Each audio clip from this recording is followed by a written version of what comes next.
Nikhil Kamat is the हाँ founder of Zerodha. या he is a 10th drop out person और जिसने अभी रिसेंटली पीएम मोदी नरेंद्र का मोदी जी का पॉडकास्ट किया। शार्क टैंक इंडिया में I have seen lots of youngster, वो लोग भी कुछ ना कुछ एक अपना बिजनेस क्रिएट करके ला रहे हैं। कोटा जैसे शहरों की मैं बात करूं जहाँ पे कोचिंग सेंटर्स अवेलेबल हैं, सक्सेस की जगह उनको मेंटल एक टॉर्चर किया जा रहा है। सबसे ज्यादा बड़े कल्प्रिट इसमें जो है वो है पेरेंट्स का सबसे बड़ा दबाव रहता है बच्चों के ऊपर, आपको 80, 90, 100% मार्क्स लेके ही आए। इसको देखिए सचिन तेंदुलकर को, जो उसकी एक्सपर्टाइज है उसमें तो मास्टर है ना, और उसको उसी से पूरी दुनिया में पहचान मिली। What if Mahendra Singh Dhoni has not rejected his job of ticket collector? Yes, कि प्राइवेट स्कूल्स अपनी मनमानी करके डोनेशंस ले रहे हैं। But I was disappointed from all schools.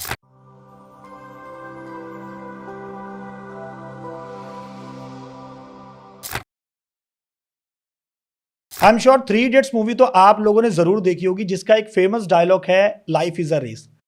तो क्या लाइफ सच में एक रेस है? पहले स्कूल में एडमिशन लेने की रेस, फिर कॉलेज में एडमिशन लेने की रेस, फिर रैंक लाने की रेस, और फिर फाइनली नौकरी पाने की रेस।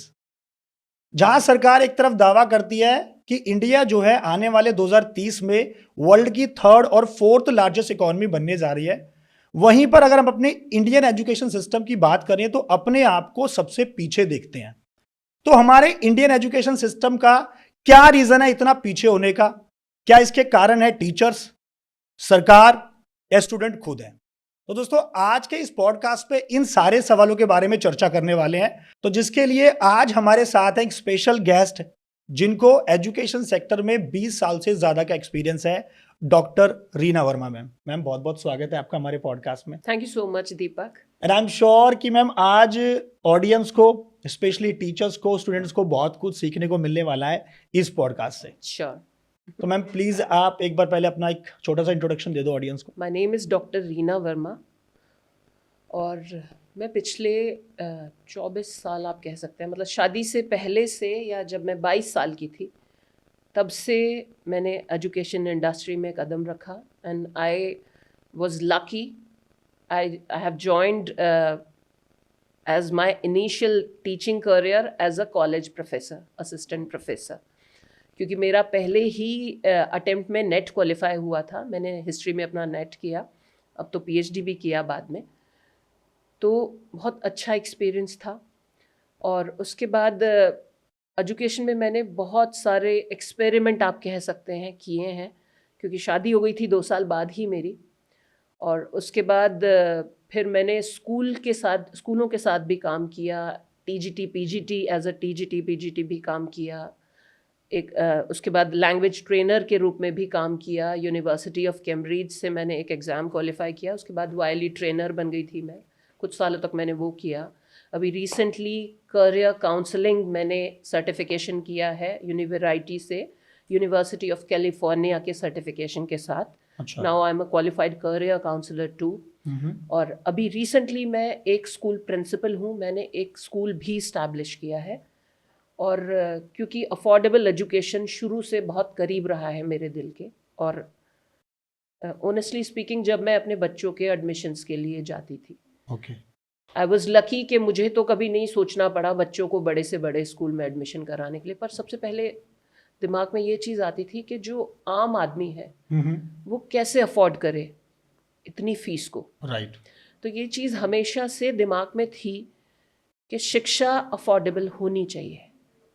और इसी सोच के साथ मैंने एक स्कूल शुरू किया, स्किल्स द स्कूल के नाम से जी।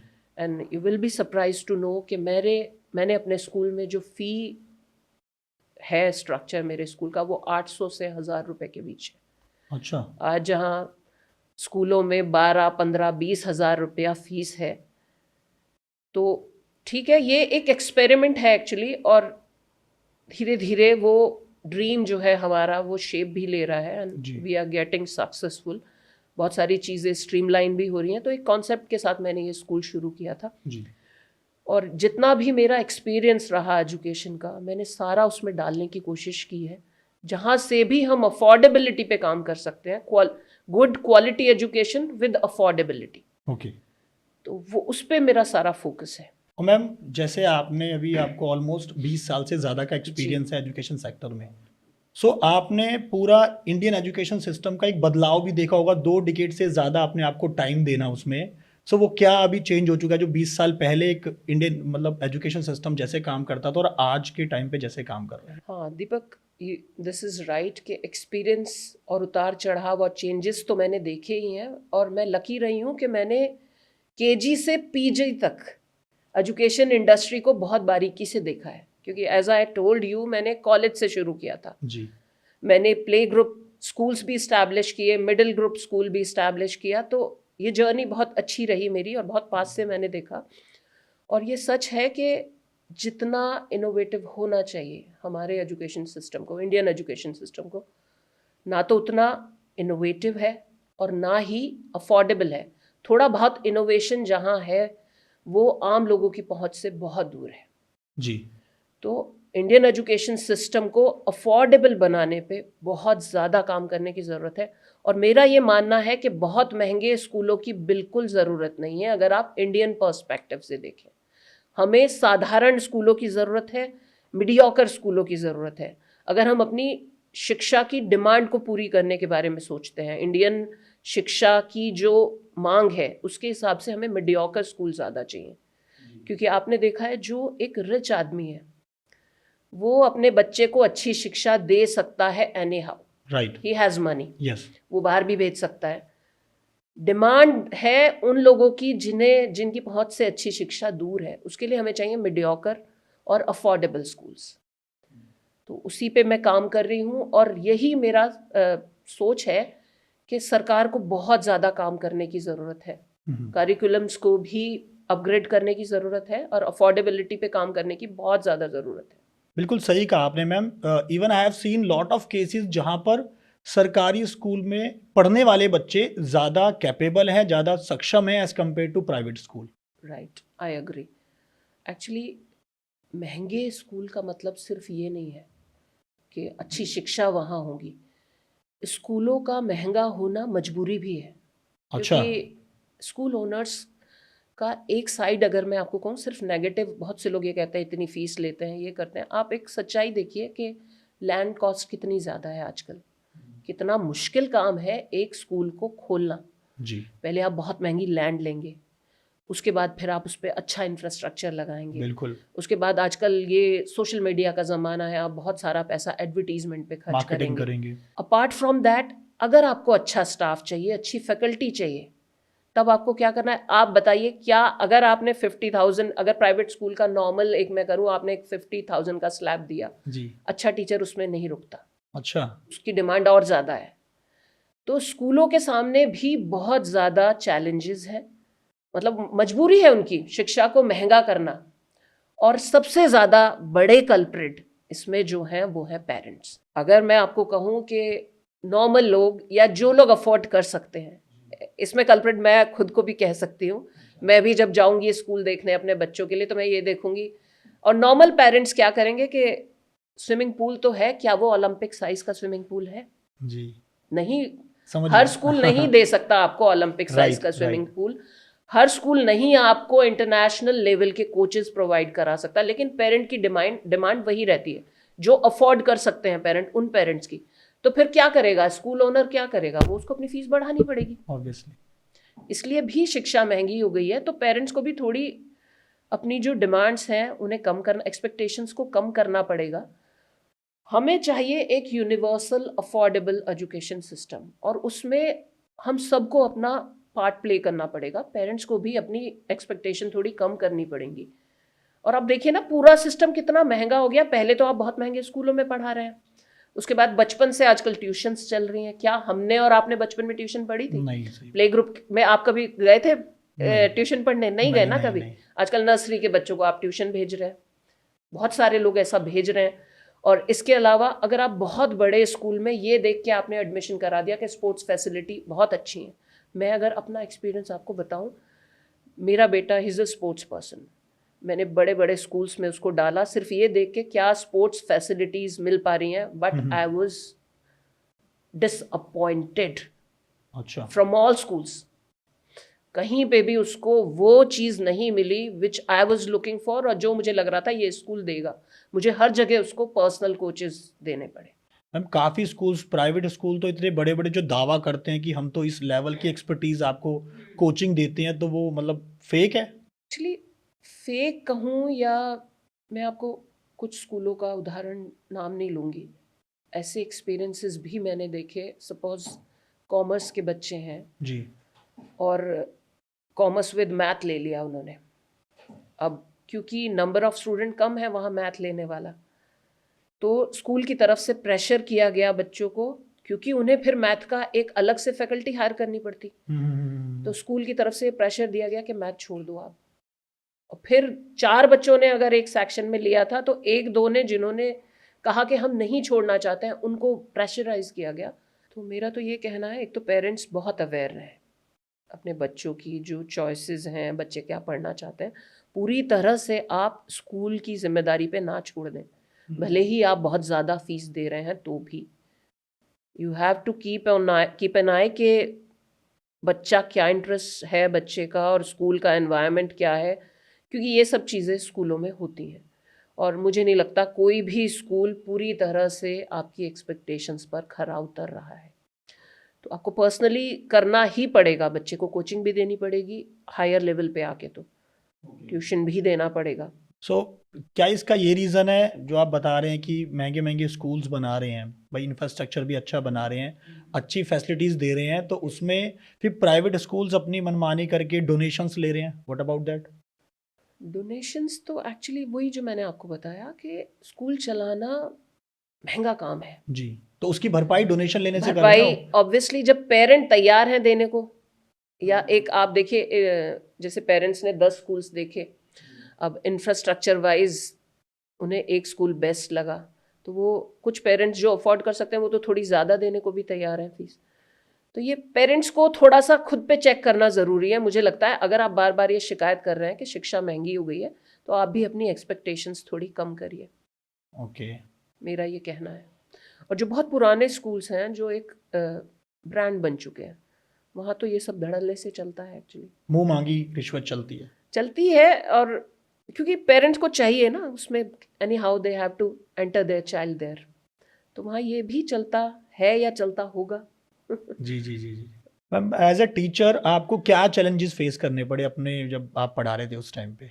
एज अ टीचर, एक तो ये तो जनरल जो एक टीचर के चैलेंजेस हैं वो तो यही है कि डाइवर्सिफिकेशन बहुत होता है क्लास में।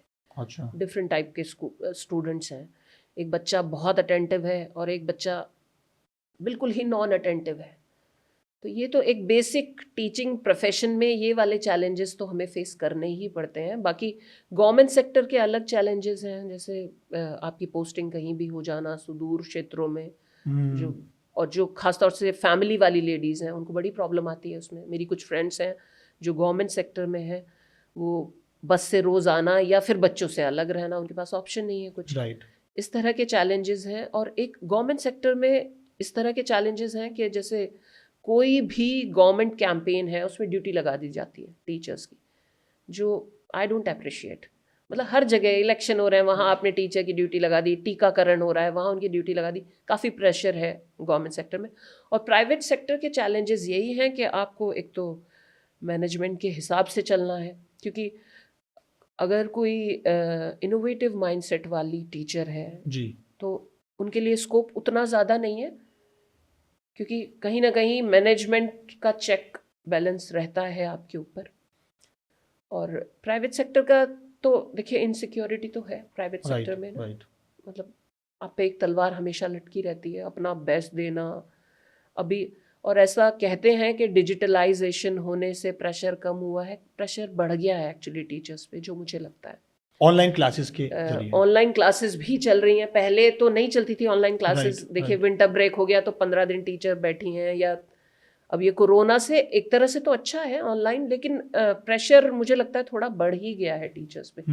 अब ज़्यादा टेक्नो फ्रेंडली होने का प्रेशर भी बढ़ गया है। पहले तो पढ़ें, आप अपनी पढ़ाई लिखाई करें, फिर पूरी मेहनत उसमें करें, उसके बाद फिर आप अपने आप को टेक्निकली भी साउंड करें, तो बहुत कंपटीशन बढ़ गया जी। टीचिंग सेक्टर में, बहुत ज़्यादा बढ़ गया है। ये जो प्रेशर की हम बात कर रहे हैं, ये तो बच्चों के ऊपर मैंने देखा है कि अभी जैसे छोटे छोटे बच्चों को जो इतने अभी 2.5-3 साल के हैं, अलग से प्रेशर है कि उनको प्ले स्कूल में भेजना है, उनको अलग से प्रेशर है। जो जैसे मेरा बेटा है अभी 4th क्लास में है, उसका बैग इतना भरा होता है ना, उससे वो उठा के मतलब लेकिन जा सकता है स्कूल बस तक वो। तो इसके बारे में क्या सोचते हो आप? वही दीपक, मैं जो आपको कह रही हूँ ना कि अ, मैं तो इसको एक शब्द कहती हूँ कि शोशेबाजी। अच्छा। मैं अगर आपको सच कहूँ ना, इन चीज़ों की ज़रूरत है नहीं, ऑनेस्टली स्पीकिंग। आपके पास घर में इतना कुछ है छोटे बच्चे को सिखाने के लिए। मतलब अगर माँ बाप बहुत समय दे पा रहे हैं, वो बात अलग है कि ये आजकल उनकी मजबूरी भी है कि जहाँ दोनों पेरेंट्स वर्किंग हैं वहाँ तो बिल्कुल टाइम दे नहीं सकते। लेकिन अगर मैं आपको कहूँ, जैसे बचपन में मैं क्या करती थी, bed time story every day अपने दोनों बच्चों को। और वो स्टोरीज़ वो होती थी जिनमें मॉरल लेसन्स होते थे, जो चीज़ें आप वैसे नहीं बता पा रहे थे बच्चों को। अब तो खैर स्टोरी टेलिंग एक पूरा एक अलग ही फैशन बन गया है। पर अगर माँ बाप थोड़ा सा अफोर्ड कर लें, थोड़ा सा टाइम निकाल लें, तो ये जो प्ले ग्रुप वाला प्रेशर है ना, ये कुछ हद तक कम हो सकता है जी। बच्चों पे। अगर आप घर पे उनके साथ थोड़ा गेम खेल लें, केयरिंग शेयरिंग। मुझे ऐसा लगता है कि पेरेंट्स ये सोच लेते हैं कि पूरी जिम्मेदारी स्कूल की है, बट द फैक्ट इज़ 80% बच्चा अपने घर से सीखता है, यस। घर के एनवायरनमेंट से सीखता है। और आप जब भी किसी को देखेंगे ना, आपकी पर्सनालिटी जो बनती है वो डेफिनेटली आपके माता पिता का बहुत प्रभाव होता है उस पर, और आपके घर के एनवायरनमेंट का ज़्यादा प्रभाव होता है। स्कूल का भी होता है, पर मुझे ऐसा लगता है घर का, पेरेंट्स का और फैमिली एनवायरनमेंट का रोल ज़्यादा है। जी। स्कूल में तो एक क्लास में जहाँ 40 बच्चे हैं, अब तो खैर चलिए फैशन ये आ गया कि नंबर ऑफ स्टूडेंट या रेशो स्टूडेंट टीचर लिमिटेड होने लगा है। अब हम लोग के टाइम पे तो 40-40 बच्चे एक क्लास में होते थे। आजकल चलिए 15 पे एक टीचर है, फिर आपके साथ एक असिस्टेंट टीचर भी है। तो ये वहाँ तो ठीक है जो लोग अफोर्ड कर पा रहे हैं, लेकिन जो लोग अफोर्ड नहीं कर पा रहे हैं उनका क्या कर, वहाँ तो उनको तो फिर भीड़ में ही पढ़ना है ना। तो ये जिम्मेदारी, कहने को तो ये एक बहुत आइडियलिस्टिक सिचुएशन है, पर मुझे ऐसा लगता है कि ये सच है कि फैमिली भी तभी प्लान की जाए जब आप माँ बाप बनने के लिए तैयार हो। ये नहीं कि बच्चे पैदा हो गए, बच्चे पैदा कर लिए और वो बड़े ऐसे ही नहीं होते। बच्चों को बड़ा किया जाता है, बच्चे बड़े होते नहीं हैं, फिर वो ऐसे ही बड़े होते हैं फिर, जिन्हें ये सोच लिया जाता है ना हो जाएंगे बड़े, क्योंकि ये एक फुल टाइम जॉब है। और मैं तो ये कहती हूँ कि जैसे हमारे जैसी महिलाएं हैं जिन्होंने बहुत ज़्यादा पढ़ाई लिखाई भी की है, लेकिन एक स्टेज ऐसी आती है कि मैं अगर आपसे ये कहूँ ना कि मैं जब से माँ बनी हूँ ना, तो मेरे लिए प्रोमिनेंट रोल एक माँ का ही है। मैं टीचर बाद में हूँ, मैं प्रिंसिपल बाद में हूँ, मैं करियर काउंसलर बाद में हूँ। और मैंने अपने करियर को, और ये कोई आइडियलिस्टिक सिचुएशन नहीं है, खैर बहुत लोगों को इससे ऑब्जेक्शन हो सकता है कि हर कोई ऐसा नहीं कर सकता। मेरे पास तो खैर नहीं था इतना प्रेशर कि मैं कमा के लाऊं, या बहुत लोगों की फाइनेंशियल नीड्स हो सकती हैं। यस। पर ये सच है कि माँ से बेहतर, माँ बाप से बेहतर कोई टीचर होता नहीं है। तो इसलिए बहुत ज़रूरी है समय देना बच्चों को। बच्चे जी। क्योंकि कहने से, सुनने से नहीं, आपको देख के सीखते हैं। राइट। ग्रूमिंग जो बच्चे की होती है वो बहुत, आपको अपने आप को, you have to be present every time right. As a, कि बच्चा आपको फॉलो कर रहा है, आपको देख रहा है, वो आपसे सीख रहा है। This is it. मुझे ना एक वीडियो याद आ गई, मैंने सोशल मीडिया पे देखी थी मैम। अच्छा। उसमें ये था कि दोनों माँ बाप ना पैसे कमाते हैं, दोनों वर्किंग होते हैं। राइट। सो वो लोग क्या करते हैं भाई, बच्चे को अच्छे स्कूल में डाल देते हैं, और जब बच्चे को पैसे चाहिए पैसे दे दिए, फीस पे करनी है टाइम पे फीस दे दी। बट जब बच्चा उनका उनसे टाइम मांगता था ना कि मैम थोड़ा सा टाइम मुझे तो दे दो, तो वो उसमें दिखाते थे कि माँ बाप दूर चले गए, बच्चा दूर चला गया है। फिर अकॉर्डिंगली जब बच्चा बड़ा हो गया और माँ बाप और बूढ़े हो गए, तो ना वो बच्चा, अब वो माँ बाप बच्चे के पास आए कि आप जो है राइट। हमें टाइम दो, लेकिन बच्चे ने राइट। क्या राइट। करा, उसके अगेंस्ट में उसको पैसे दे दिए, ये लो पैसे राइट। और एंजॉय योर लाइफ। हाँ, जो उसने देखा वो उसने किया। अब तो ये कॉन्सेप्ट है ना, DINK, double income no kids. अच्छा, double income no double kids, income no kids, इसका क्या मतलब दिस है? Is called DINK. अच्छा। ये एक ट्रेंड आया था बीच में, और मुझे लगता है ये आने वाले टाइम में शायद बढ़े ये ट्रेंड, क्योंकि जहाँ दोनों पेरेंट्स काम कर रहे हैं, करियर फोकस्ड हैं, या उनकी मजबूरी है, क्योंकि आजकल का लाइफस्टाइल भी आप देख रहे हैं ना, बहुत डिमांडिंग, पैसा बहुत चाहिए अच्छा लाइफस्टाइल मेंटेन करने के लिए। तो मैंने बहुत सारे कपल्स ऐसे देखे हैं जिनका ये कहना है कि क्या करना है बच्चे पैदा करके। हाँ, मैंने खुद देखे हैं, बच्चे पैदा करके क्या करना है। तो ये एक्चुअली मुझे तो पता नहीं, हम लोग तो ट्रेडिशनल सोच वाले लोग हैं, हमें लगता है कि परिवार, शादी का तो एक सोच ही शादी, विवाह, फैमिली, बच्चों के बिना तो कुछ है नहीं। राइट। तो अब वही है कि जैसा आप लाइफस्टाइल फॉलो करते हैं या कुछ चीज़ें ओवरऑल निकल के आती हैं कि आप पर्सनल, आपका सोच क्या है लाइफ में। अगर आप खुद बहुत शोबाजी वाली लाइफ पसंद करते हैं, अभी मैं देखती हूँ ये सबको सीखने की ज़रूरत है। और ख़ास तौर से जब आप पेरेंट्स बन जाते हैं ना, आप देखिएगा जो इंसान एक ऑल्टो गाड़ी मेंटेन कर सकता है, उसकी कोशिश रहती है कि मैं क्रेटा लूँ, बड़ी गाड़ी ले लूं। बड़ी गाड़ी लूँ। और जो लोग अफोर्ड भी कर पाते हैं, वो मुझे लगता है अपना सारा पैसा शो ऑफ पे चला जाता है उनका, बड़ी बड़ी गाड़ियाँ मेंटेन करना, ये करना। तो मैं पेरेंट्स को ये भी कहती हूँ कि आपके बच्चे भी तो यही देख रहे हैं। आपके बच्चे ये देख रहे हैं कि इस तरह से हमें पीछे भागना है शोबाजी के, शो ऑफ के। तो ये मत सिखाइए अपने बच्चों को। अपने बच्चों को ये सिखाइए कि बेटा, एक तो आपके ऊपर एक भी पैसा उधार का नहीं होना चाहिए, है ना। जब आप जैगुआर और मर्सिडीज कर सकते हैं अफोर्ड, तब आप उससे थोड़ी छोटी गाड़ी में घूमिए, है ना। जब आप महल जैसे घर में रह सकते हैं, तो थोड़े छोटे घर को मेंटेन करके रखिए। अपने काम खुद करना सीखिए। ये नहीं कि घर में नौकरों की फौज है, सब कुछ वो कर लेगी। तो ये सब चीज़ें तो पेरेंट्स ही सिखा सकते हैं, बच्चे, स्कूल नहीं सिखाता ये सब चीज़ें। पेरेंट्स सिखाते हैं। एम्पैथी, एटिकेट्स और रियल लाइफ सिचुएशंस में कैसे डील करना, ये सब तो पेरेंट्स का काम है, ये स्कूल का काम नहीं है। हाँ, तो मैं यही बोल रही हूँ कि फिर आपको शादी क्यों करनी थी। सही बात है। सो हम ऐसा कह सकते हैं कि हम लोग वेस्टर्न कल्चर अडॉप्ट कर रहे हैं। हाँ, ऐसा एक्चुअली ना वेस्टर्न कल्चर के बारे में भी मिथ है बहुत बड़ा। अच्छा। ऑनेस्टली स्पीकिंग, ये जो मिथ है ना इंडिया में कि वहाँ फैमिली वैल्यूज़ नहीं है, मुझे तो ऐसा लगता है उल्टा है। अच्छा। फैमिली वैल्यूज़ बहुत ज़्यादा हैं, बहुत ज़्यादा हैं वेस्टर्न कल्चर में। आप वहाँ फैमिलीज़ को देखिए, पर वो लोग हिपोक्रेट नहीं है। उनको साथ रहना है तो रहना है, नहीं रहना तो नहीं रहना। अच्छा। यही होता है। हाँ। पर वो फैमिली में है तो they are with all their love, और नहीं रहना तो वो डिवोर्स भी लेते हैं। हमारे यहाँ है हिपोक्रेसी। रहेंगे फैमिली में, बच्चे हो गए हैं ठीक है, बट पूरी तरह से नहीं है आप फैमिली में। तो ऐसा मुझे नहीं लगता कि हम वेस्टर्न कल्चर अडॉप्ट कर रहे हैं। वेस्टर्न कल्चर इन चीज़ों में अडॉप्ट की रही है कि वो छुप छुप के कुछ नहीं करते। जी जी जी जी जी जी। तो ऐसा नहीं है वेस्टर्न कल्चर कहना चाहिए, या पता नहीं, ये कुछ वैल्यूज़ तो कम हो गई हैं। यस। सोशल सिस्टम से वैल्यूज़ ख़त्म हो रही हैं। आप किसी को धोखा दें या इनफाइडेलिटी, ये सब चीज़ें ना एक्सेप्टेबल हो गई हैं।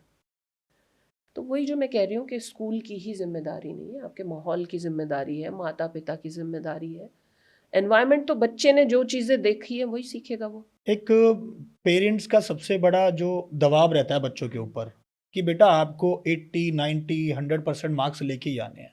एक ये अलग से प्रेशर है बच्चों के ऊपर। ये है, नो डाउट।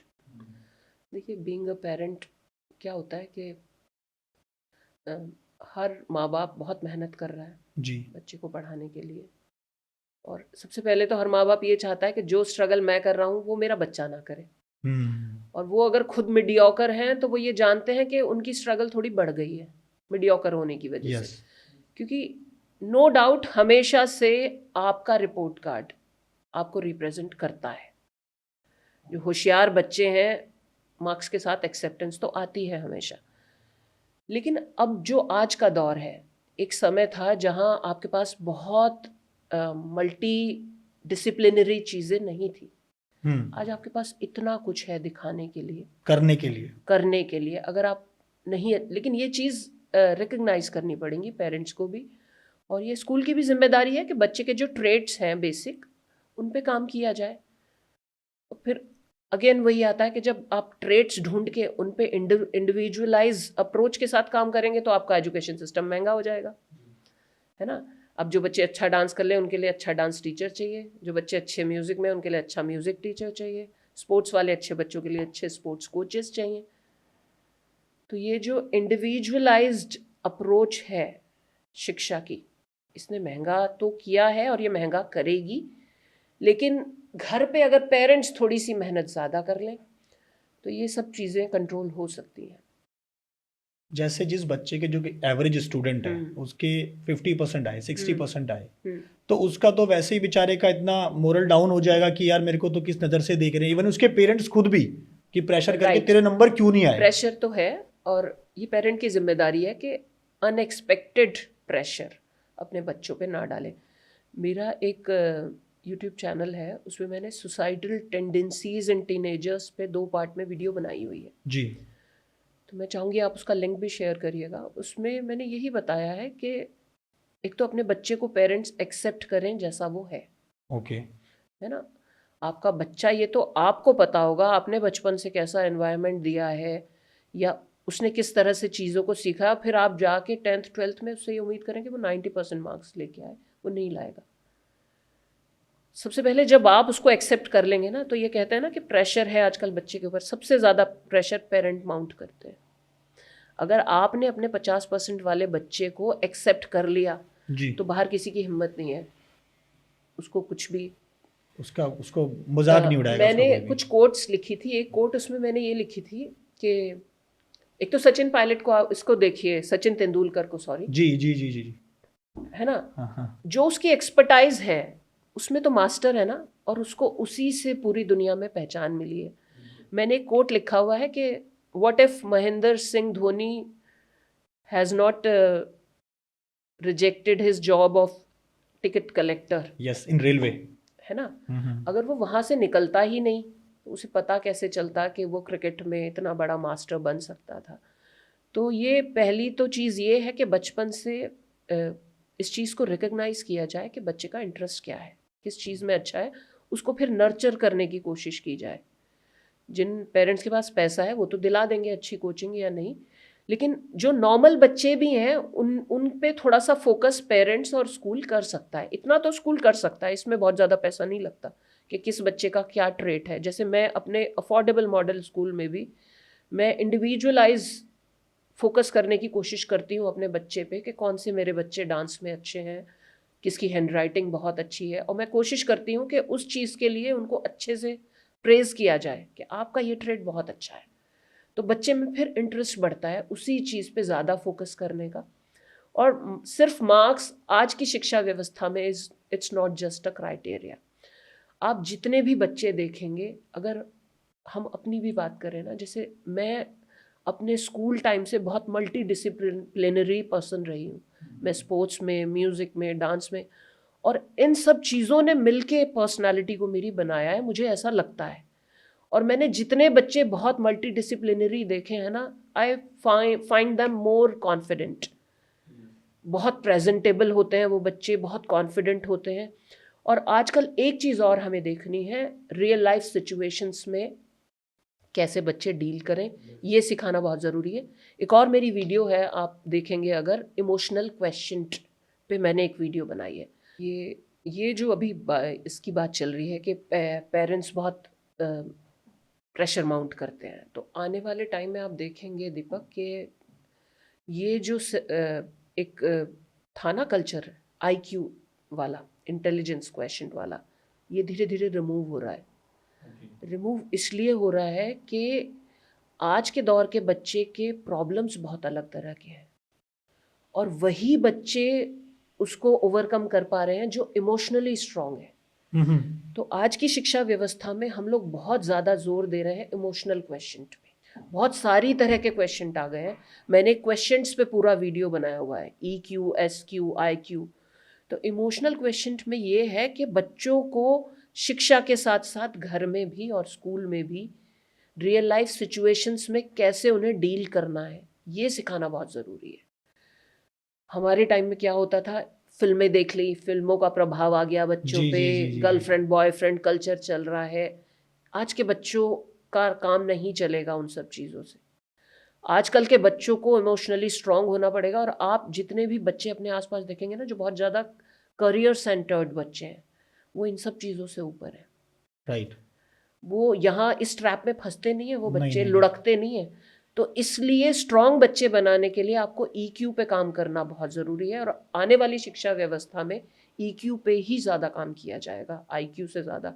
आप कह रहे हैं ना कि परसेंटेज से ज़्यादा वो बच्चे सर्वाइव कर पाएंगे। और आपने नॉर्मल अपनी लाइफ में हमेशा से देखा भी होगा, बड़े बूढ़ों में भी देखा होगा, जो बहुत टफ सिचुएशंस को अच्छे से निकाल पाते हैं ना, they become successor in life. Yes. तो यही बच्चों के साथ होगा, क्योंकि मेंटल ट्रॉमास बहुत हैं आजकल, सोशल मीडिया प्रेशर है, बहुत कुछ है। जो बच्चे मेंटली स्ट्रांग होंगे, सिर्फ नंबर से स्ट्रांग होंगे, सिर्फ वो नहीं, जो बच्चे मेंटली स्ट्रांग होंगे, जो चीज़ों को राइट और रॉन्ग करना सीख पाएंगे और अपने इमोशंस को संभालना सीख पाएंगे, वही सक्सेसफुल बनेंगे। इसका रीज़न इसलिए था बोलने का मैम, क्योंकि even I have also a average students. मेरे 12th क्लास में 50% से ज़्यादा मार्क्स नहीं आए थे, और उसके बाद मैंने CA की स्टडी करी, उसमें मैंने बहुत मेहनत करी। और CA is one of the toughest yes.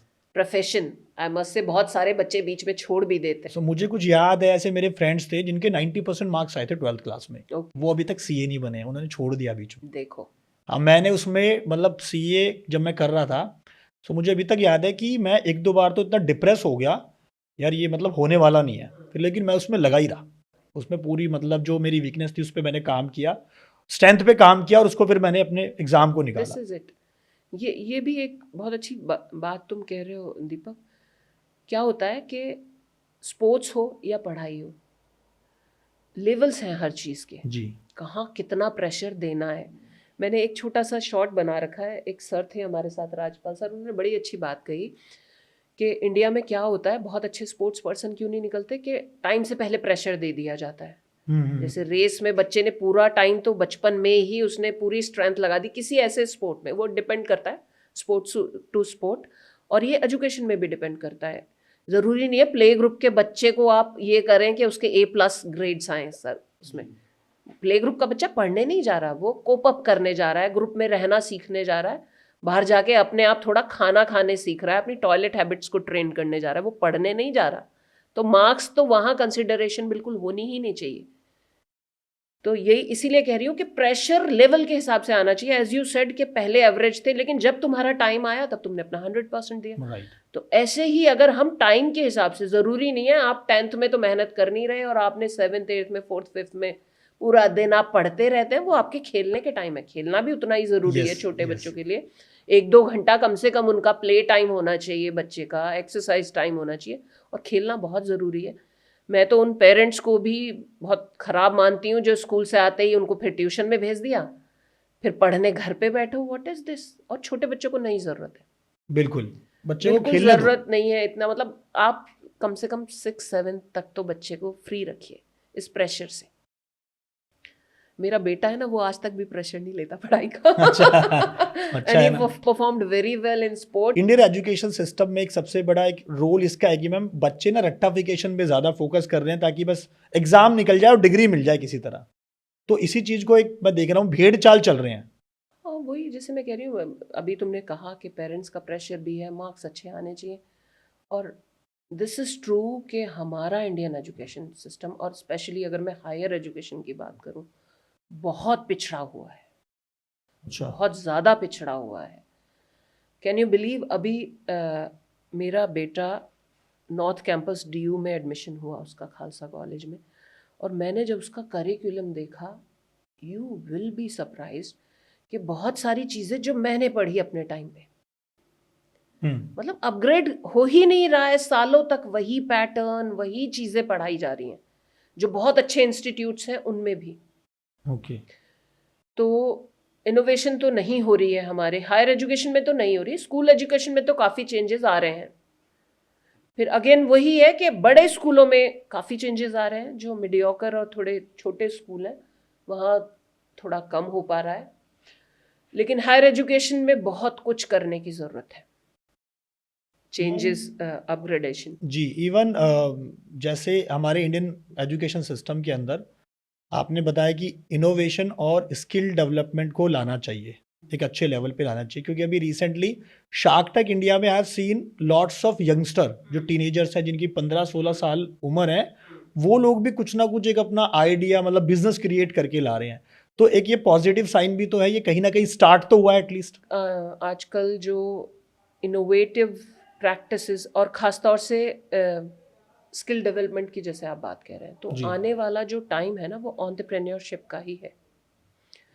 और ये बहुत अच्छी प्रैक्टिस है अगर बच्चा 12th के बाद ही एंटरप्रेन्योरशिप सीखता है या अपने स्कूल करिकुलम के साथ भी कुछ ना कुछ ऐसे इंटर्नशिप वगैरह ज्वाइन करता है जहां उसको एंटरप्रेन्योरशिप की ट्रेनिंग मिलती है। जी। क्योंकि अल्टीमेटली क्या है, जॉब जो है ना वो एक इनसिक्योर सेक्टर है और वो रहेगा हमेशा। यस। और जॉब भी आप करिए, लेकिन जॉब के साथ साथ अपना साथ साथ कुछ स्टैब्लिश करना, ये बहुत अच्छा आइडिया है। और आजकल काफ़ी बच्चे इस पे काम भी कर रहे हैं। ये जो स्टार्टअप कल्चर आया है इंडिया में या ऑल ओवर वर्ल्ड ही चल रहा है, ये बहुत अच्छी प्रैक्टिस है, ये बच्चों को करना चाहिए। क्योंकि आप एक तो स्क्रैच से चीज़ों को समझना शुरू करेंगे, फिर आप धीरे धीरे बढ़ेंगे, तो फिर आप अपने कलीग्स के साथ कैसे आपको बिहेव करना, ये सब चीज़ें आपको जॉब में भी हेल्प करेंगी। Entrepreneurship is the future. Skill development बहुत ज़रूरी है, काम हो रहा है उस पर और होना भी चाहिए। मैम जैसे कोटा जैसे शहरों की मैं बात करूं जहाँ पे कोचिंग सेंटर्स अवेलेबल हैं, तो वहाँ के एकेडमिक में बच्चों को पढ़ाने के लिए सक्सेस की जगह उनको मेंटल एक टॉर्चर किया जा रहा है। What do you think about it? ये बहुत अच्छा सवाल पूछा है आपने दीपक, और मैं खुद भुक्तभोगी कहूँगी अपने अच्छा। आप को। एक्चुअली मेरी डॉटर है एक, और मैंने उसको बाय मिस्टेक कोटा जैसे एक इंस्टीट्यूट में 10th के बाद डाल दिया था। यानी वोंट बिलीव, वो 1-1.5 महीने का, मेरे ख्याल से मेरी बेटी को अपने पूरे एजुकेशन लाइफ में सबसे गंदा इम्प्रेशन और एक्सपीरियंस जिस चीज़ का हुआ होगा, दो I was very aware parent, लेकिन मुझसे भी ये गलती हुई कि मैंने उसको वहाँ भेज दिया था। और जो वो वापस आई है 1-1.5 महीने के बाद, मतलब आई रिपेंटेड, क्यों भेजा था मैंने उसको। तो ऐसा क्या हुआ वहाँ पे? तो आई डोंट, हुआ ये था कि उन्होंने सबसे पहले तो बच्चे का नो कॉल्स, नो फोन्स, बच्चा हफ्ते में सिर्फ 10 मिनट के लिए अपने पेरेंट्स से बात कर सकता था। अच्छा। मतलब वो कुछ कल्चर ऐसा था। हालांकि शुरू में हमें लगा कि शायद ये डिसिप्लिन मेंटेन करने का एक तरीका होगा, लेट्स सी क्या होता है। लेकिन कुछ भी रिक्रिएशनल नहीं, पूरे दिन पढ़ाना पढ़ाना। वो होता है ना कि शुरू में कुछ और कहा गया, बट जो, तो ये हम लोग का, या मैं कहूँगी मेरी बेटी का स्टैंड, ये मुझे बहुत अच्छा लगा कि उसने स्टैंड लिया और उसने कहा I am not going to stay here. फिर वो वापस आ गई। और मैं तो बिल्कुल सपोर्ट नहीं करती कि पढ़ाई के नाम पे अपने बच्चों को, ठीक है मजबूरी है, अगर आप किसी ऐसी जगह रह रहे हैं जहाँ पर नहीं है अच्छी स्कूलिंग या कुछ है, और अगर है तो भी इतने टॉर्चरस एनवायरनमेंट में बच्चे को इसलिए रखना कि वो लाइफ में सक्सेसफुल हो जाए, ये बहुत गंदी प्रैक्टिस है। वो कभी सक्सेसफुल नहीं होगा, वो एक ट्रॉमा और टॉर्चर लेके जाएगा। और आप देखते हैं ना कितने सुसाइड्स, राइट। ये मतलब ये बहुत गंदा प्रेशर है। और ये बहुत गंदा तरीका भी है पढ़ाने का, कि आप पेरेंट्स से भी बात ना करें, आप पढ़ाई के नाम पे बिल्कुल अलूफ हो जाएं। ठीक है, सिविल सर्विसेज वगैरह की आप तैयारी करें, वहाँ भी आपको रिक्रिएशनल टाइम चाहिए जी। है ना, एक अपने आप को रिजुविनेट करने का टाइम आपको 1 घंटा 2 घंटा, चाहे आप किसी से बात करें, चाहे आप म्यूज़िक सुने, डांस करें, वो सब बहुत ज़रूरी है। इस तरह का टॉर्चरस एनवायरनमेंट क्रिएट कर देना, तो मैं तो नहीं हूँ सपोर्ट में। अब कोटा वाले चाहे मुझे कोसें या कुछ करें, आई am not at all in support. हम गुरुकुल विद्या जैसे पुराने टाइम में होती थी और एक मॉडर्न एजुकेशन आ गया है, सो इसमें क्या डिफरेंस देखने को मिलता है? डिफरेंस तो है ऑब्वियसली, ड्रास्टिक डिफरेंट है, दो पोल अपार्ट चीज़ें हैं। लेकिन वो समय था, उस समय वो विद्या अच्छी थी। आज के टाइम पे ऐसे कुछ चल रहे हैं स्कूल्स जहाँ गुरुकुल जैसा सिस्टम है। देखिए, जहाँ पे जिन बच्चों को बहुत ज़्यादा सुविधा नहीं है, वही जैसे मैं कह रही हूँ, बहुत अच्छे स्कूल नहीं है अगर उनके एरिया में, या घर में कोई ऐसी प्रॉब्लम है कि बहुत अच्छी टेक केयर नहीं हो सकती, वहाँ हो सकती है, वो तो ज़रूर भेजें गुरुकुल का। वैसे तो सिस्टम बहुत अच्छा है, जो अभी भी मैंने कुछ स्कूल्स देखे हैं, वो बच्चे के फिज़िकल एजुकेशन पे बहुत अच्छा ध्यान देते हैं, योगा भी कराते हैं, फिर पढ़ाई भी कराते हैं। लेकिन ये दोनों चीज़ें बिल्कुल पोल अपार्ट हैं, गुरुकुल सिस्टम और कुछ कुछ गुरुकुल को भी आजकल की चीज़ों को अडॉप्ट करना पड़ेगा, लाइक गुरुकुल को भी कंप्यूटर सिखाने पड़ेंगे, टेक्नोलॉजिकल एजुकेशन देनी पड़ेगी, या बिल्कुल। बच्चों को थोड़ा रिक्रिएशनल टाइम देना पड़ेगा। बिल्कुल। मतलब जो थोड़े से मॉडर्न गुरुकुल हैं वो इतने बुरे नहीं है, अच्छा कॉन्सेप्ट है वो भी बच्चे को। और आजकल के जैसे मेंटल ट्रॉमा वाला टाइम वो सब कह रही हूँ, तो बच्चे थोड़े स्ट्रांग तो बनते हैं, लेकिन ऐसा नहीं होना चाहिए कि एकदम से बिल्कुल अलग कर दिया जाए बच्चे को शिक्षा के उस पे ना। गुरुकुल भी जा रहा है बच्चा तो आता रहे 2 महीने 4 महीने में अपनी घर के फैमिली में आता रहे, मिलता जुलता रहे, पेरेंट्स को सब लोग उससे मिलने जाते रहे। जी। हालांकि मैंने जिन बच्चों से बात की जो कभी हॉस्टल्स में पढ़े हैं, वो तो प्रेफर करते हैं कि टफ़ ज़रूर थी, लेकिन हमारी इतनी टफ़ ट्रेनिंग हो गई कि उसने हमें लाइफ में बहुत स्ट्रांग कर दिया। राइट। कुछ ऐसे बच्चों को मैं जानती हूँ, पर एज अ पेरेंट मुझे नहीं लगता मैं बहुत छोटे बच्चे को गुरुकुल या हॉस्टल में चल में डाल दो। डालना प्रेफर करूँगी। ये मैं तो कभी डाल नहीं सकती थी अपने बच्चों को। हाँ, एक लेवल के बाद आप कुछ समय के लिए एक्सपीरियंस करा सकते हैं बच्चों को हॉस्टल या गुरुकुल जैसे सिस्टम का। गुरुकुल तो एक अलग इंडियन कॉन्सेप्ट हो गया, कॉन्सेप्ट वो अच्छा है। अगर आप थोड़े टाइम के लिए डिसिप्लिन के लिए या कुछ इंडियन कल्चर के साथ कनेक्ट होने के लिए आप डालना चाहें तो डाल सकते हैं, 1-2 साल के लिए, 2-4 साल के लिए। इंडियन एजुकेशन सिस्टम और ग्लोबल अगर मैं स्टैंडर्ड्स की बात करूं पढ़ाने के तरीके को, तो उसमें कोई आप एग्जांपल देना चाहो? आपका भी आपने जैसे ऑफलाइन मुझे बताया था कि आपकी अपनी बेटी को यूएस भेजा है पढ़ने के लिए, सो क्यों ऐसी प्रेफरेंस दी इंडियन एजुकेशन सिस्टम के कंपैरिजन में? बहुत पीछे हैं हम, बहुत पीछे हैं, and I am really really happy कि मैंने अपने बच्चे को बाहर भेजा पढ़ने। मैं आपको कह रही हूँ ना कि छोटे लेवल पे तो हॉस्टल में भेज दो 1-2 साल के लिए, वो लर्निंग इज़ गुड। मैंने अपनी बेटी को भेजा पोस्ट ग्रेजुएशन के लिए, शी इज़ इन न्यूयॉर्क, और वो Parson school of design is world's number 1 school of design है। और वहाँ भेज के मैंने अभी उससे मैं 1.5 साल बाद मिली हूँ, एंड यू वोंट बिलीव, हालांकि वो बहुत अच्छी बच्ची रही है पढ़ाई में भी एंड वेरी कॉन्फिडेंट, बहुत चीज़ में बहुत अच्छी रही है शुरू से, लेकिन इन 1.5 सालों में जो फ़र्क मैंने उसके अंदर देखा है और वहाँ के सिस्टम को भी मैंने देखा है, दे आर मोर प्रैक्टिकल। वहाँ पे ये क्रैमिंग और क्लासरूम्स, वहाँ हर इंस्टीट्यूट के पास अपनी डिजिटल लाइब्रेरी है, स्टूडेंट की एक्सेस है, किसी भी टाइम जाके बैठे, प्रैक्टिकल एस्पेक्ट्स पे वो लोग बहुत काम करते हैं। जिस डिसिप्लिन को बच्चा पढ़ रहा है, वहाँ के जो टॉप लोग हैं उस इंडस्ट्री के, उनसे बच्चे का 1-to-1 इंटरेक्शन होता है, और ये इससे बढ़िया कोई एक्सपीरियंस नहीं हो सकता। वो लोग जब आपको आके अपनी पूरी स्क्रैच टू टॉप वाली स्टोरी जब सुनाते हैं, तो बच्चे को जो ये रियल लाइफ एक्सपीरियंस मिलता है, ये बहुत ही अच्छी चीज़ है। इसकी अभी बहुत ज़्यादा कमी है हमारे यहाँ। हमारे यहाँ तो आप ये देखिए, एक तो वर्ल्ड रैंकिंग में हमारी कोई भी यूनिवर्सिटी है नहीं, ओके। टॉप 100 में भी नहीं है कोई। एशिया वर्ल्ड रैंकिंग में भी मेरे ख्याल से 100 के बाद होगी। हमारी आईआईटीज़ भी हमारी कहीं स्टैंड नहीं करती हैं बट वर्ल्ड रैंकिंग में। एशिया में तो I think Shri Ram college of commerce आता है ना हमारा। एशिया रैंकिंग में मैं कह रही एशिया हूँ रैंकिंग शायद ये अंडर 100 आ सकते हैं, लेकिन अच्छा। वर्ल्ड रैंकिंग में हम नहीं लोग है। कहीं स्टैंड नहीं करते, क्योंकि हमारे जो नॉर्म्स हैं, हमारा जो पैटर्न ऑफ एजुकेशन है, वो फार बिहाइंड है आजकल के सिस्टम से। हमारे यहाँ तो वही मैं कह रही हूँ कि इंडियन जो पूरा सिस्टम है या जो इंडियन सोसाइटी है ना, हमारे यहाँ तो अभी बेसिक एजुकेशन की नीड ही पूरी नहीं हो पाई है, जो मैं आपको कह रही हूँ कि अफोर्डेबल यस। मॉडल स्कूल्स की ज़रूरत है। राइट। हम तो अभी वहीं नहीं पहुँचे, वो लोग तो हमसे बहुत आगे। वहाँ वो एआई के बिना बात ही नहीं करते, वो लोग अगली जनरेशन्स पे बात कर रहे हैं, अगली जो हमारी ये अल्फ़ा वेल्फ़ा से भी अगली जो, और ये और वो और आगे चले गए हैं एक्चुअली। वहाँ पे तो आप अगर फैशन भी पढ़ रहे हैं तो वो सारा आपका मेटावर्स और एआई वाला वो चल रहा है। वो सब चल रहा है, बहुत आगे हैं वो लोग एक्चुअली। मतलब मेरा तो ये सच में मानना है कि आपको बाहर भी भेजना चाहिए अपने बच्चे को, ख़ास तौर से हायर एजुकेशन में तो ज़रूर भेजें।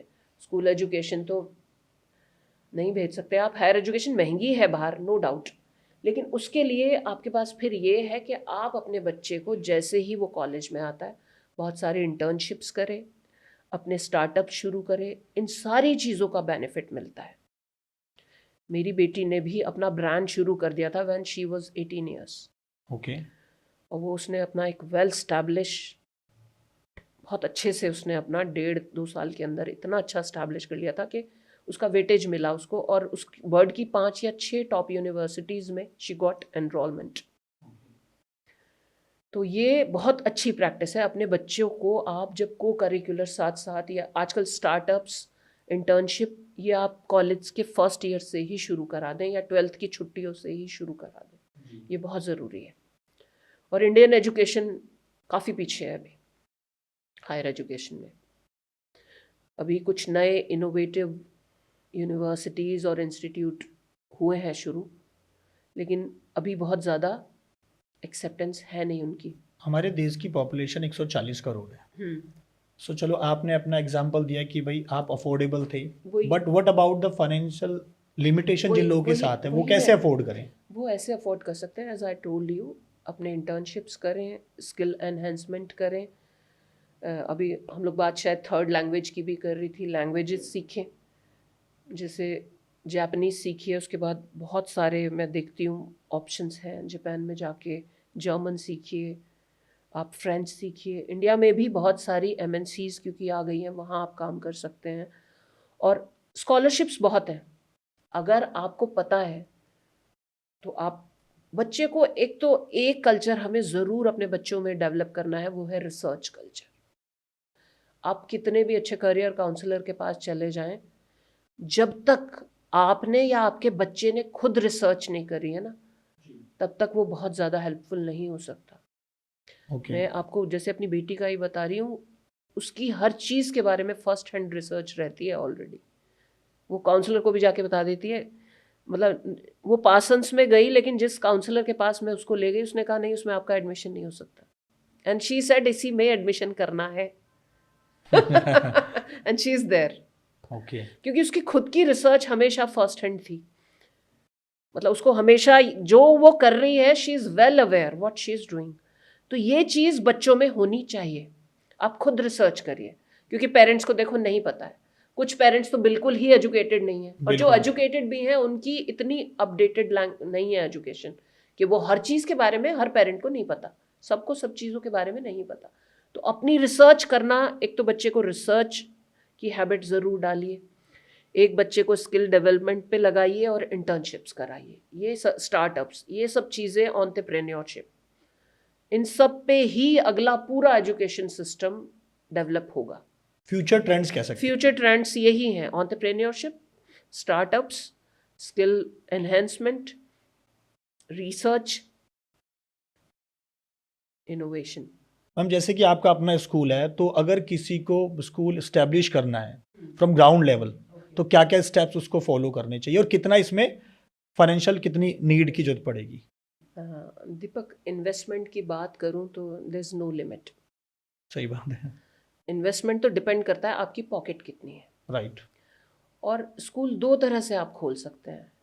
एक तो इसलिए कि आप एक बिजनेस मॉडल स्कूल खोलना चाहते हैं, और दूसरा तरीका है कि education is very close to your heart, या आप समाज सेवा के लिए स्कूल खोलना चाहते हैं, या आप उस एजुकेशन को देना चाहते हैं समाज को।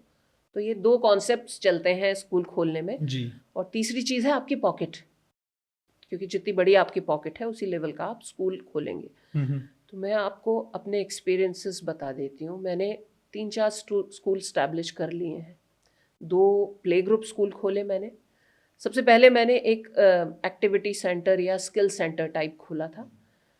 तो उसमें मैंने शुरू किया था, एज आई टोल्ड यू, मैं यूनिवर्सिटी ऑफ कैम्ब्रिज से एक ट्रेंड लैंग्वेज ट्रेनर हूँ, तो मैंने अपनी लैंग्वेज क्लासेस शुरू की थी। उसके बाद क्योंकि मैं कथक भी सीखी हूँ और मैं डांस इज़ माई लव, तो मैंने डांस क्लासेस भी शुरू की। उसके बाद हमने उसमें फिर ट्यूशन क्लासेस ऐड कर दी, उसके बाद फिर हमने अबैकस क्लासेस उसमें ऐड कर दी। तो इस तरह से हमने एक स्किल डेवलपमेंट इंस्टीट्यूट शुरू किया था, उसी का नाम स्किल्स था। फिर जो आगे जाके मैंने कन्वर्ट किया, फिर हम लोगों ने कुछ बात की कि हम इसको प्ले ग्रुप में कन्वर्ट कर लेते हैं। उसको फिर मैंने प्ले ग्रुप में कन्वर्ट किया, and now it's a full fledge school. Class 8 तक का हो गया है अभी, क्योंकि मेरे पास एरिया उतना बड़ा अभी फ़िलहाल उस स्कूल के लिए है नहीं। और इसके अलावा एक और बड़ा स्कूल हमारी फैमिली का, मेरे चाचा जी का है, लेकिन वो वही जो मैं कह रही हूँ, बिजनेस मॉडल स्कूल। आप बड़ा पैसा इन्वेस्ट करिए, करोड़्स में करोड़ आप पे करने करिए पैसा और फिर लगाना। आप उस तरह से फिर सीबीएसई में, क्योंकि उसमें रिक्विजिट्स भी ज़्यादा हैं, 2 एकड़ से ज़्यादा तो होनी चाहिए आपकी लैंड। तो आपके पास 5, 7, 8, 10 एकड़ लैंड है तो फिर आप बड़े स्कूल पे जाइए। वो एक्चुअली एक अलग सेटअप है, वो एकदम अलग चीज़ है। उसके लिए आपको बहुत, आप फ्रेंचाइज ले लीजिए किसी बड़े स्कूल से, तो आपका पूरा एक सेटअप आपको फॉलो अप मिल जाएगा, मतलब कि आपको ये स्टेप्स फॉलो करने हैं। एक तो वो तरीका है स्कूल खोलने का। एक तरीका ये है, जैसे मैंने स्कूल खोला तो मैं आपको बता रही हूँ, पहले मैंने हॉबी क्लासेस शुरू की, और एक आप इसको कह सकते हैं मेरी सेल्फ एस्टीम भी कह सकते हैं, कि मैं ये कहती घर से कि लाइए पैसे दीजिए। और तो मेरे को ये था कि ऐसा कुछ करना है कि अगर किसी को हायर करना है, टीचर रखनी है, तो वो हस्बैंड से पैसे लेके मुझे सैलरी नहीं देनी है, सैलरी मुझे खुद देनी है। तो मैंने सिर्फ एक ही टीचर रखी पहले, मैं और मेरी टीचर, हम मिलके खूब मेहनत करते थे। और फिर धीरे धीरे बस मतलब इतना रहा कि आज मेरे पास 10-12 टीचर्स, 15 टीचर्स हैं। ओके। तो उनकी सैलरी मैं खुद देती हूँ, मैंने कभी एक पैसा नहीं लिया अपने घर से टीचर्स की सैलरी देने के लिए। तो ये 2 तरह से, वो मैं आपको कह रही हूँ कि स्कूल खोलना आपको कैसे है, ये आपके ऊपर डिपेंड करता है। या तो आप एक बिजनेस मॉडल में हैं, भाई फैमिली के साथ बैठ के प्लान कर लिया कि हमें इतना पैसा इन्वेस्ट करना है, पैसा कमाने के और पॉइंट। भाई देखिए एनसीआर में खोलेंगे तो बहुत बड़ी पॉकेट चाहिए। जी जी जी जी। हाँ, ये डिपेंड करता है, आप कहीं रूरल एरिया में जाके खोलते हैं तो आपका थोड़े पैसे में भी थोड़ा काम चल सकता है। लेकिन अगर कोई भी स्कूल खोलना चाहता है और वो थोड़ा अफोर्डेबिलिटी के बारे में सोच रहा है, तो वो मुझसे संपर्क कर सकता है। मैंने बहुत सारे एक्सपेरिमेंट्स किए हैं अपने स्कूल में। जैसे मेरे पास बड़ा प्लेग्राउंड नहीं है, तो मैंने एक डेडिकेट किया है सुबह का 20 मिनट्स, और उसमें हम उन्हें प्रॉपर वाला योगा कराते हैं बच्चों को। तो उनका फिजिकल फिटनेस पर पूरा ध्यान रखा जा रहा है जी। और इवन पेरेंट्स ने हमसे आके कहा है कि स्कूल में आने के बाद बच्चा फिट भी हुआ है, उसका डाइट इनटेक भी बढ़ा है। क्योंकि जब बच्चा बैठ के सबके साथ खाता है, वो तो खैर हर स्कूल में सीखता है, लेकिन बहुत सारी ऐसी इनोवेशन प्रैक्टिसेस हैं। जैसे बड़े स्कूलों में आप देखेंगे, आप हर क्लासरूम में स्मार्ट बोर्ड लगाइए। छोटे स्कूल में आप एक सिंगल हॉल में कहीं ऐसा लगा दीजिए, तो आप अफोर्डेबिलिटी पे आ सकते हैं। आप वीक डेज के हिसाब से अलग अलग क्लासेस को वहाँ ले जा सकते हैं, उनको दिखा सकते हैं विजुअल वगैरह। बहुत सारी चीज़ें हैं। कंप्यूटर आप भाई सस्ता लगाएंगे, छोटा कंप्यूटर लैब बना लीजिए। बड़े स्कूलों में तो पैसा लगाने की कोई लिमिट नहीं है। लेकिन स्कूल खोलना, मैं ये ज़रूर मानती हूँ दीपक के, if it is very close to your heart, जो आपने सीखा है वो आपको देना, तो बहुत मज़ा भी आता है अपना काम करने में, जो मुझे आ रहा है। जी जी जी, बहुत और बढ़िया। ये आपके ऊपर है कि आप ये सोच रहे हैं भाई मुझे इससे बिजनेस करना है, पैसा कमाना है। मैंने जो सोच के शुरू किया था, मेरा वो सेटिस्फैक्शन मुझे मिल रहा है। पर ठीक है, दोनों तरह से आप स्कूल खोल सकते हैं। और शुरू के साल तो देखिए, नहीं आपका 5 साल तो आपका कुछ रिटर्न नहीं आता अगर आप बहुत बड़े इन्वेस्टमेंट के साथ खोल रहे हैं। 5 साल से ज़्यादा भी लग सकते हैं, क्योंकि इतने बड़े इंफ्रास्ट्रक्चर में जब लैंड बहुत महंगी है, आपने करोड़ों रुपए लैंड पे खर्च किए, फिर इंफ्रास्ट्रक्चर पे खर्च किए, उसके बाद फिर आपका बिजली का बिल आ रहा है, बहुत सारी चीज़ें हैं, लैब इक्विपमेंट्स हैं, आपके स्पोर्ट्स इक्विपमेंट्स हैं, और उसके बाद बड़ा एक खर्चा आता है आपकी फैकल्टी की सैलरी का, है ना। तो आप ये मानिए कि आपकी फैकल्टी की सैलरी भी अगर निकल जाती है, तो भी आपको एक ब्रेक इवन पॉइंट आने में बहुत साल लग जाते हैं। तो ये एक बड़ा इन्वेस्टमेंट है, बड़ा स्कूल खोलना। और मैं तो ये मानती हूँ कि छोटे छोटे स्कूल खोल सकते हैं तो खोलिए, वो पर्पस सॉल्व करते हैं एजुकेशन का। और वो आपके ऊपर डिपेंड करता है, अगर आप ईमानदारी से अपना काम करते हैं तो आप अच्छी शिक्षा दे सकते हैं अफोर्डेबल फीस में। एक बच्चा है, लेट्स सपोज, जिसका जो फेल हो जाता है किसी भी स्टैंडर्ड में, लेट्स सपोज 5th में फेल हो गया, 10th में फेल हो गया, तो बीइंग अ पेरेंट्स और बीइंग अ टीचर, लिमिट मतलब उसको जो नज़रिया है उसको देखने का कि भाई ये तो ज़िंदगी में आगे कुछ कर ही नहीं पाएगा, बट इस धारणा को मुझे लगता है काफ़ी हद तक अभी चेंज किया जा चुका है। सो इसके बारे में क्या सोचते हैं आप? देखो, मैं ये सोचती हूँ कि हर बच्चा तो नहीं है स्कोरर। राइट। इनफैक्ट ज़्यादातर बच्चे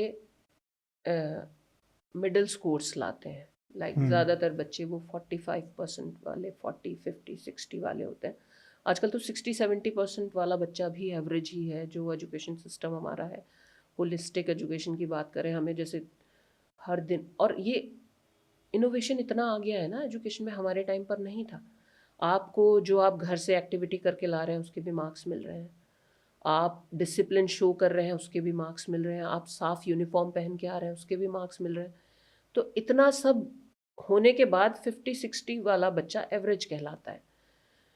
तो मेरा तो ये मानना है कि एक तो वही चीज़ है कि वोकेशनल एजुकेशन जो है ना आपकी, वो अर्ली स्टेज पे शुरू होनी चाहिए। वो Okay. मतलब 6th 7th 8th क्लासेस जो है ना, मिडिल क्लासेस जो है आपकी, वो क्लासेस हैं। अगर मैं छोटे स्कूलों की बात करूं, अफोर्डेबल, जहाँ पे थोड़ा गरीब तबका पढ़ने आता है, मैं ये मानती हूँ कि आप 6ठी 7वीं 8वीं क्लासेस में उन बच्चों को वोकेशनल ट्रेनिंग दीजिए, कारपेंटर की ट्रेनिंग दीजिए, पेंटर की ट्रेनिंग दीजिए। आजकल तो कुक्स इतना कमाते हैं, राइट। आजकल लड़कियों को ब्यूटी इंडस्ट्री में इतना पैसा है। कोई ज़रूरी नहीं है आप महंगी डिग्रीज लें, आप 12th के बाद 10th के बाद मेकअप का कोर्स कर लीजिए। राइट। फ्रीलांसिंग में इतना पैसा है। मैं बिल्कुल नहीं मानती कि अगर आपकी पॉकेट को इतना ज़्यादा बर्डन पड़ रहा है फिर भी आप महंगी डिग्रियां लें, बिल्कुल ज़रूरत नहीं है। पैसा कमाने के लिए आपको सिर्फ अपना स्किल बढ़ाना है और अपना इंटरेस्ट देखना है। राइट। पैसा बहुत है आपको, मैं कह रही हूँ ना, कुक्स इतना अच्छा कमा रहे हैं, मेकअप आर्टिस्ट बहुत अच्छा कमा रहे हैं। आजकल तो थोड़ा सा और पढ़ के आप छोटा मोटा डिजिटल मार्केटिंग में कर लीजिए, काम कर लीजिए। बहुत कमा रहे हैं। और एंटरप्रेन्योरशिप के लिए आपको किसी पढ़ाई की ज़रूरत नहीं है। आपको राइट। मैं जितने बड़े बड़े बिजनेस टाइकून्स दिखाऊं, उन्होंने शायद वो वाली पढ़ाइयाँ ही नहीं नहीं कभी करी। जिन फील्ड में वो लोग एक्सेल कर रहे हैं। बहुत सारी चीज़ें तो लाइफ भी आपको सिखाती है। तो ऐसा नहीं है कि बच्चा एवरेज है या पढ़ाई में उसका इंटरेस्ट ही नहीं, आप उसको ग्रेजुएशन करा रहे हैं फिर पोस्ट ग्रेजुएशन करा रहे हैं, बिल्कुल ज़रूरत नहीं है। मेरा रीजन ये था कहने का मैम, क्योंकि अभी निखिल कामत इज द हाँ। फाउंडर ऑफ जीरोधा, या अभी he is a 10th drop out person, और जिसने अभी रिसेंटली पीएम मोदी नरेंद्र का मोदी जी का पॉडकास्ट किया। ओके, सो एक ये उससे सीखने वाली बात है कि बिल्कुल मतलब ऐसा नहीं है कि यार वो सिर्फ अगर 10th 12th करता है 90% लाता तो ही जीवन में सक्सेस हो राइट सकता राइट। था। मैंने सचिन तेंदुलकर का आपको, जी जी जी। विराट कोहली का ले लीजिए आप, बहुत लोग मिलेंगे ऐसे आपको, मतलब जिन्होंने अपने स्किल को कहाँ। आपने वो लड़की देखी है जो अभी क्या नाम है उसका, आई फॉरगॉट, जो ड्रेस डिजाइन करती थी, स्क्रैच से कपड़ा लाती थी, जो केन्स तक में पहुंची वो है, त्यागी, नैन्सी त्यागी। राइट, नैन्सी त्यागी। आपके सामने ऐसे ऐसे उदाहरण हैं। बिल्कुल। मतलब उस लड़की की हंसी उड़ाई जाती थी जब वो शुरू में वीडियोस बना रही थी, मतलब ये लगता था एक कुछ भी बोलते थे बच्चे, और आज वो कहाँ पहुंची है, just because of her skills. आपकी स्किल अगर इतनी बढ़िया है तो आपको कोई नहीं रोक सकता आगे बढ़ने से। और ये सच में ज़रूरी नहीं है, क्योंकि सबको मौका नहीं मिलता बड़े स्कूलों में पढ़ने का, बड़ी यूनिवर्सिटीज़ में पढ़ने का। तो अपने आप को इसलिए कम ना माने, जो भी है आपके पास अवेलेबल रिसोर्सेज उनका बेस्ट यूज़ करें और ईमानदार रहें। बच्चों को ये सीखने की बहुत ज़रूरत है, अपनी मेहनत के प्रति ईमानदार रहिए, क्योंकि आपको खुद को जवाब सबसे पहले देना है। अगर आपको ये पता है, ये तो फिर सोने पे सुहागा हो जाता है कि हमारे पास रिसोर्सेज भी इतने अच्छे नहीं थे फिर भी हम बहुत अच्छा कर पाए। लेकिन कुछ बच्चे ऐसे भी हैं, रिसोर्सेज अच्छे हैं लेकिन ऐसे ही टाइम पास कर रहे हैं, कुछ भी नहीं कर रहे हैं वो। बिल्कुल। तो अगर आप मेहनत करते हैं तो आपको कोई रोक नहीं सकता। और फिर ये भी नहीं है कि आप वर्ल्ड क्लास इंस्टीट्यूट में ही पढ़े हों। ये अपने मेहनत से काम करिए, ईमानदारी रखिए अपने कामों में, अपनी नीयत अच्छी रखिए, और ये वैल्यूज़ सिखाने की बहुत ज़रूरत है बच्चों को, है ना। किसी को हार्म मत करिए और हार्म होने भी मत दीजिए, ये भी सिखाना बहुत ज़रूरी है। जैसे मैं इमोशनल क्वेश्चन की बात कर रही थी, अच्छे बनने के चक्कर में ये नहीं है कि जी हम तो बहुत अच्छे हैं, 1 बार 2 बार 3 बार, क्योंकि मैंने भी बहुत बार ये चीज़ें एक्सपीरियंस करी। आप लेकिन कुछ लोग ऐसे आपको मिल जाते हैं बेवजह आपको पोक करने वाले या आपको हार्म करने वाले, उनको फिर जवाब दीजिए और फिर मुंह तोड़ जवाब दीजिए उनको। ये भी बच्चों को सिखाना ज़रूरी है। किसी को हार्म मत करिए, और आपको कोई ज़्यादा बदतमीजी आपके साथ कर रहा है तो फिर उसको तोड़ दीजिए पकड़ के। मैम बहुत बहुत धन्यवाद आपका पॉडकास्ट पे आने के लिए, and I am sure pleasure is mine. हमें तो सीखने को मिला ही है, क्योंकि मैं खुद पेरेंट हूँ और ऑडियंस को भी, बच्चों को भी, टीचर्स को भी बहुत कुछ सीखने को मिला होगा। थैंक यू सो मच दीपक। तो ऑडियंस से मैं कहना चाहूँगी कि मेरा भी एक यूट्यूब चैनल है, a positive dialogue with doctor Reena Verma के नाम से। वहाँ आप मुझे फॉलो कर सकते हैं, और ये सारी वीडियोस जिनका हमने जिक्र किया है अपने दीपक के पॉडकास्ट में, सुसाइडल टेंडेंसीज वाला या इमोशनल क्वेश्चन वाला, वो आप मेरे चैनल पे जाके देख सकते हैं। इवन सबको जो है, सबका लिंक आपको डिस्क्रिप्शन में मिल जाएगा। तो मिलते हैं नेक्स्ट पॉडकास्ट में। Thank you.